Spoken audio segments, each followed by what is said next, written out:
हर हर महादेव, जय भोले।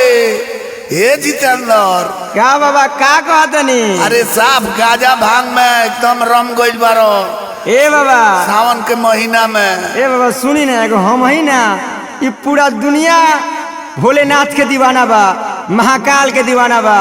एगो हम ही नहीं की हई देखी कृष्णा जैक भाई के पूरा टीम बाबा बैठल बा। आ सुनी ना, आ सुनी हईली चिलम एक धुक रौरो मार ली आ टनटनो बाबा के दे दी। हे बाबू बड़ी बढ़िया लागता, तनी आउरी पियावे, एक फूक आउरी पियो।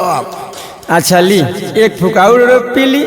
ए बाबा हई भांग ली, एक लोटा रौरो पी ली आ रौरो मगन हो जाई बाबा के भक्ति में, आ बाबा के रौरो दीवाना हो जाई। हे बाबू अब तो एकदम बाबा के दीवाना हम हो गनी। चलो चलो आ टन बाबा से कहेंगे कम पिए के, ठीक बा? हे बाबू आ टन बाबा कम पिया, लेकिन हम खूब पिए। हमू बाबा धाम चले, एकदम भांगो पिए बा, गजो पिए। आ कह दिन उपेंद्र सर से कुदरिया वाले कि झोरा में तनी से ले ले। मास्टर साहब का पूरा एकदम भांग के गोला लेके चलो तनी। भांग पिएंगे हम तो भांग पिएंगे, बाबा का है बूटी हम तो भांग पिएंगे। भांग पिएंगे हम तो भांग पिएंगे, बाबा का है बूटी हम तो भांग पिएंगे। बाबा कहूँ चेला करो न झमेला, सावन भर मुझे छोड़ दो अकेला। बाबा कहूँ चेला करो न झमेला, सावन भर मुझे छोड़ दो अकेला। भरी भरी गांजा चिलो हम पिएंगे, भरी भरी गांजा चिलो हम पिएंगे। भांग पिएंगे, भांग पिएंगे हम तो भांग पिएंगे, बाबा कहूँ चेला हम तो भांग पिएंगे। भांग पिएंगे हम तो भांग पिएंगे, बाबा कहूँ चेला हम तो भांग पिएंगे।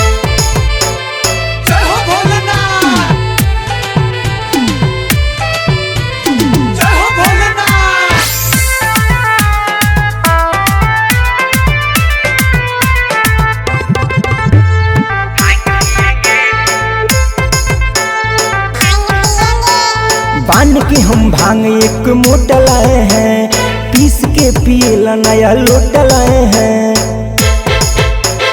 बांध के हम भांग एक मोटा लाए हैं, पीस के पिएला नया लोटा लाए हैं। मारेंगे हम माना जवान करेगा, सावन भरे यही भोजन चलेगा। भांग बिना सुनो न हम जिएंगे, भांग बिना सुनो न हम जिएंगे।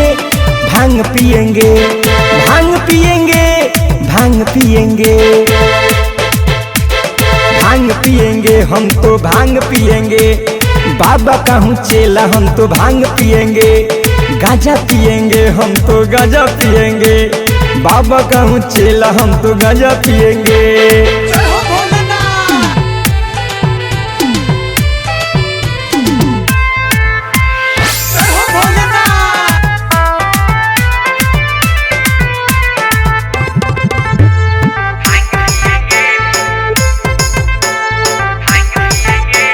धुआं धुआं सारा शहर हुआ है, बाबा का ऐसा यो शहर हुआ है।